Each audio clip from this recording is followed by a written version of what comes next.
Today I'm joined by Marc Wilson. Marc is the managing director of Glensound, and Glensound are a design and manufacture company that focus on audio broadcasting equipment. So, welcome, Marc. Thank you, Simon. Good to be here. Yeah, look, thank you very much for joining us. So, Marc, it sounds really interesting what you do. Glensound does design and manufacture audio broadcasting equipment. Tell us a little bit more about Glensound. Well, we've been around quite a long while, actually, since about 1966. And in broadcast, as many companies historically have done, we were started by an ex-BBC engineer because the BBC engineers had the best training, so they always end up setting up their own businesses at some point. So um, Len Davis started way back in '66, and we were best known historically as providing solutions to the BBC. Um, Lots of customers of ours like bespoke solutions. They want products that solve their problems. They don't want generic products, and that's very a common theme within broadcast and what we very much became known for. But over the years, as the BBC did less and less bespoke development work, we evolved into a wider broadcast supplier. We were very well known through the 90s and noughties for ISDN commentary equipment. So these are the boxes that sports commentators would use for commentating on football and rugby. We were and still are the world leader in that field. There was a technology that's pretty much at its end of life now called ISDN. Mhm. And we sold many tens of thousands of boxes of those to sports commentary. Indeed, the BBC today, if you're listening to football, rugby, cricket, whatever on the BBC, it'll be coming through one of our ISDN commentary boxes, which is a technology that's all but defunct now, but they're still using them while they still can.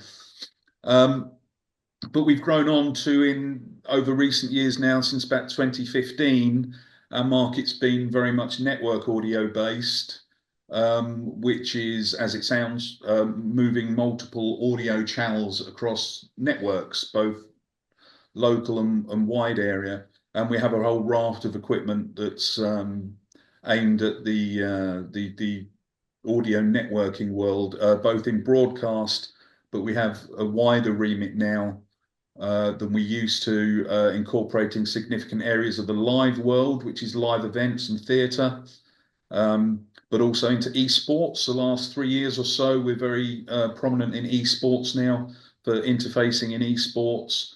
And we have a couple of network audio speakers, and it's a speaker, so it's used in multiple different markets. As well as a whole non-broadcast market. We have audio applications in military, medical, education, and others. Basically, we're audio specialists, and we are completely self-contained in Maidstone. We design and build everything ourselves here, through to populating circuit boards, through to having our own metal shop for doing all the mechanical design ourselves, so we can do start to finish an entire project, which has allowed us to keep standards. And as a small company, we're able to do custom projects on relatively small product runs. No, So thank you for going through that. And I think like what you highlighted there, Marc, was actually one of the challenges that a lot of businesses face, isn't it? That and particularly in the technology industry, it's constantly changing and updating. Um, you know, so I guess one of the things you've constantly got to do is to be aware of how your market is changing, how the environment is changing, looking forward into terms, well, okay, how is technology going to change, and how do we need to adapt to keep up with that? Have I picked that up correctly? yes, to a degree, that's true. We certainly, as about 85% of our off-the-shelf portfolio, as it was, started life as a custom project. So we are focusing really on using new technology and new methods to find more and more eloquent ways to solve real world problems. Um, and we particularly try and with when we're trying to design a product just for ourselves that we've not been asked for, to find new ways of doing something, solving a particular problem, adding new functionality that's not been done before. And we've got several products within our most significant range that are completely unique, that don't have competition. But that's not through a case of just looking at competition and market studies, and we're not so much about that. We're very much introverted almost in terms of working out ourselves what a solution may be in a given scenario, and using our knowledge of customers and industry to apply that and do something different. Right. Okay. So yeah, you need to be sort of very innovative in the way that that you and the business sort of work. So Mark, I introduced you, as the managing director of the business. So what are the main parts of your role as managing director? What's your main role within the business if you were to summarize that? I would say that largely my main role incorporates the commercial drive of the company. Right. So it's all about making sure we've got the right products we need in the right places, but also making sure we're talking to the right people and have the relationships with the right partners around the world. Um, so we are moving forward, because as a British manufacturer, we export. Most of our business is export. Our biggest territory is the US. So we have to maintain relationships with distributors and work on finding new distributors and partners in territories that we may not be working in.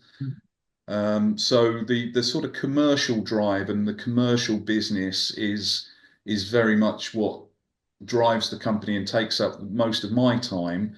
It'd be very easy to get bogged down in business stuff. So I'm talking to you today, and I've had a reminder from the ONS about my Prodcom surveys overdue, and I need to do my latest Prodcom survey for the ONS. Mhm. And I've got an insurance review due that I have to go through and go through our insurance, and it's very easy. That could easily take the bulk of my time doing all that, but I very much try and put that aside and keep my focus on commercial forward-thinking business. Right. Okay. And is there is there anything in particular? Because like, what you said there is absolutely key, isn't it? To keep front and forefront of your mind in terms of what's the main thing? Where can I add real value to this business and that commercial drive, as you said? What's the main role that I need to be doing and not getting bogged down in the other things? What is there any particular ways that you do that you keep that you know front and foremost of what you're actually doing? How you I don't know, structure your day or your time or your priorities? Well, we get constant communication from customers, and I very much try and facilitate an environment of talking and not texting, or it's a snap buzzword of mine, because you've got to keep talking to customers. And indeed, our main partners that we work with, the business to business partners, we will talk to them every day. Mhm. It's just a dialogue of talking what's happening, what's the latest with this project, how you going. And it's obviously, we know in business that we try and um, have as much of a friend-like relationship as we can with our key partners. So it's a catch up and a how are things, and then you're just updating them with what you're up to, what you're working on, how that might be relevant to customers they've been talking to lately, making sure they're aware of what you're doing and how what we're doing could affect any opportunities they have, and making sure they don't go stale. That you're always just continually communicating with them. I mean, communicating with your partners. I'm talking very much business to business mostly, but it is very much key for us to keep dialogue regular and open. And dialogue for us, I mean, there are emails and we send out information on new products, technologies, etc. But we try wherever possible to keep our dialogue on the phone or on Zoom meetings, which we use frequently now to keep things buzzing along. Do you, in your role, Mark,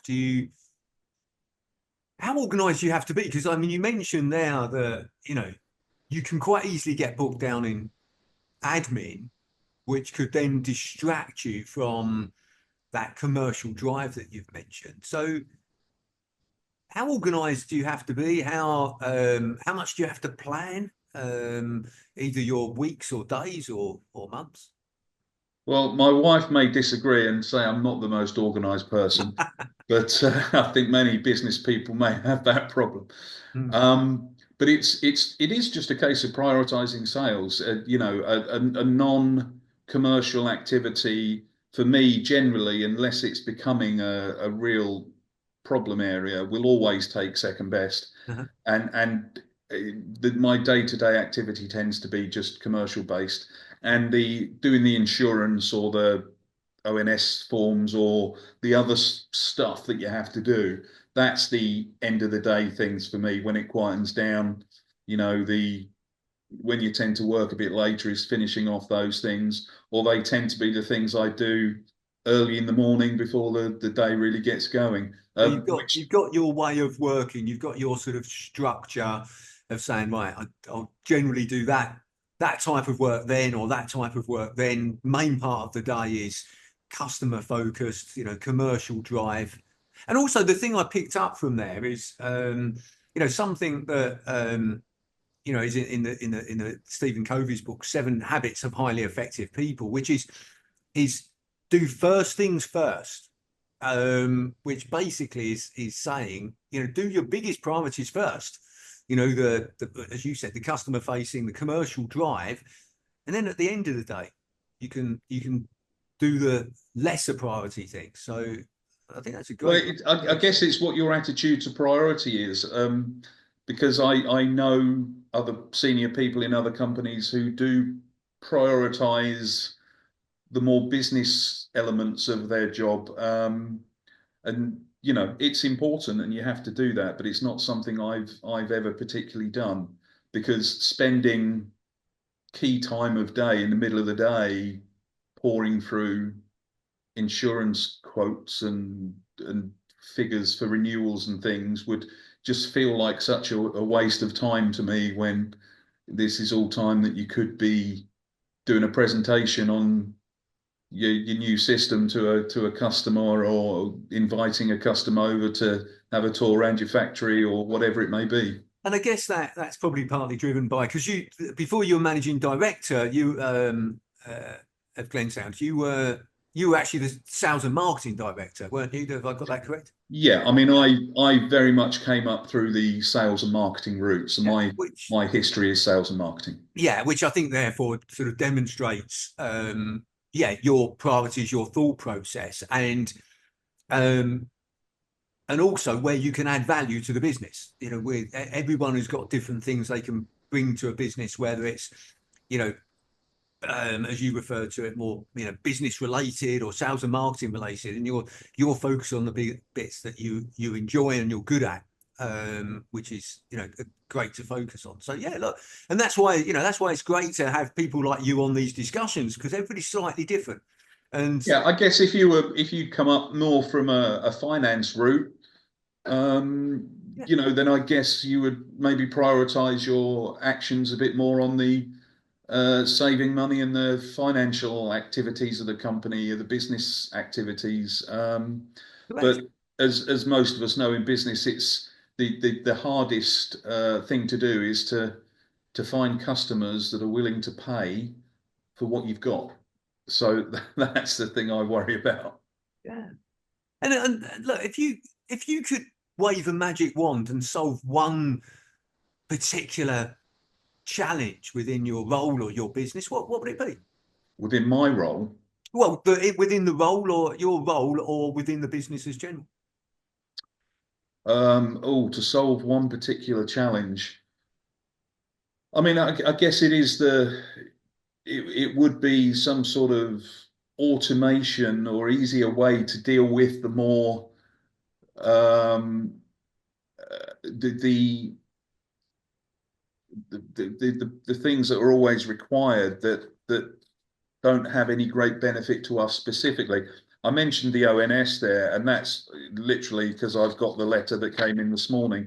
But this is a legal requirement that we have to do. We have to report to the ONS on our data, and unfortunately, because of the nature of the information that they need, I'm the only person that can do it. And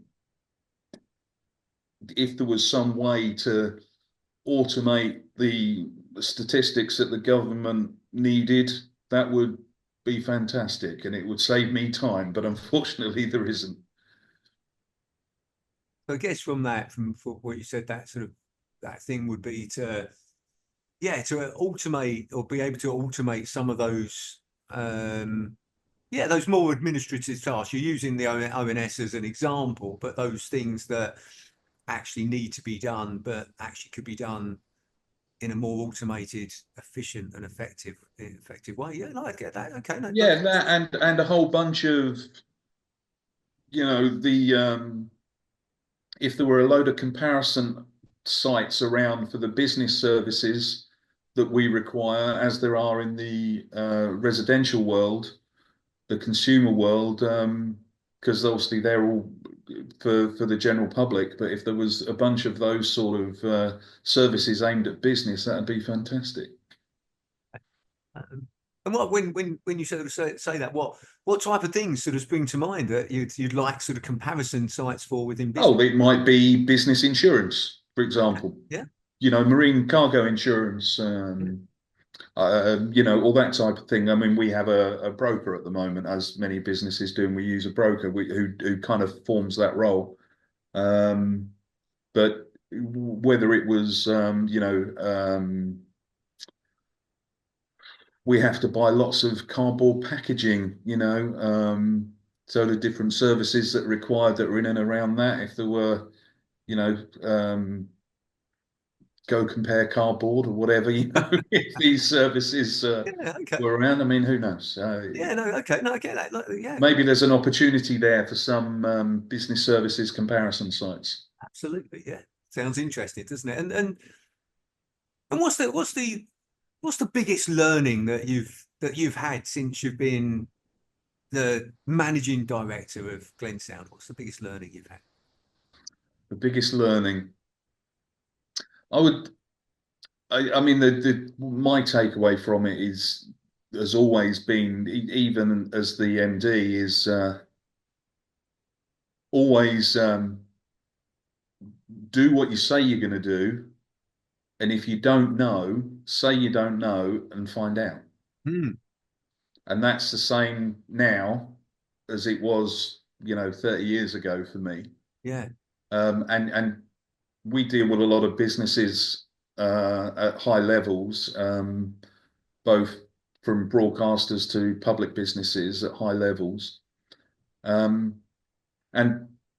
you're dealing with normal people at the end of the day, although the people you're dealing with might have significant high power jobs. Hmm. And at the end of the day, they want to work with people that are easy to work with. Mhm. So if you just make dealing with you easy and they don't have to worry about it, and they'll trust what you say because you've built that with them, and they know that if you said, I don't know the answer to that one, let me find out, they know you're going to get back to them quickly. Then it makes the process of the relationship between you all the more easier moving forward. Because we're not a company that we're not going to retire on any one job. We are profitable in our businesses by finding a partnership that's going to stay with us year after year after year. So we need to maintain that, and specifically within broadcast, which is our biggest territory, that market doesn't change very much. It's a fairly small customer pool. Mhm. So you have to maintain those relationships and have the trust with the people involved. Yeah. And yeah, and I think what I've sort of understood from that is that you you gain that trust through sometimes holding your hands up and saying, "Look, I don't know the answer to that, but I'll go and find out," rather than um, you know trying to guess at an answer or something that could be wrong. Or Absolutely that. And and for when things go wrong, yeah, the old adage about, when something goes wrong, it's an opportunity to make a positive impression. And it's the same when something goes wrong, you deal with it quickly and you make sure you're all over it. Particularly as us, as we're in broadcast, that a lot of the jobs we do have got brick wall deadlines. yeah, So things have to happen and have to be dealt with because whether it's a football match or a big governmental broadcasting situation, it's not going to wait for us. It's going to happen regardless. So we've got to be ready. yeah. And I like that share that that you mentioned at the beginning there, which is yeah. Look, even if you're MD, you don't have to have the answers to everything, and actually a great learning is to say, well, look, even though I am the MD, I don't need to have the answers to everything. I just need to be able to go and find it out, find it out from somebody else, another resource or something. So I think that's a great share. Because I think sometimes people, when they get to senior levels within businesses, they sometimes think that they should know the answers to everything, and we don't. When we don't have to. So yeah, look, I think that's a great share, Mark. Thank you very much. And look, there's one question that I like to ask everybody that is kind enough to join me on this discussion, and that's this: what is the best advice that you would give to an 18-year-old you? So if you could go back and speak to an 18-year-old you, what would you say?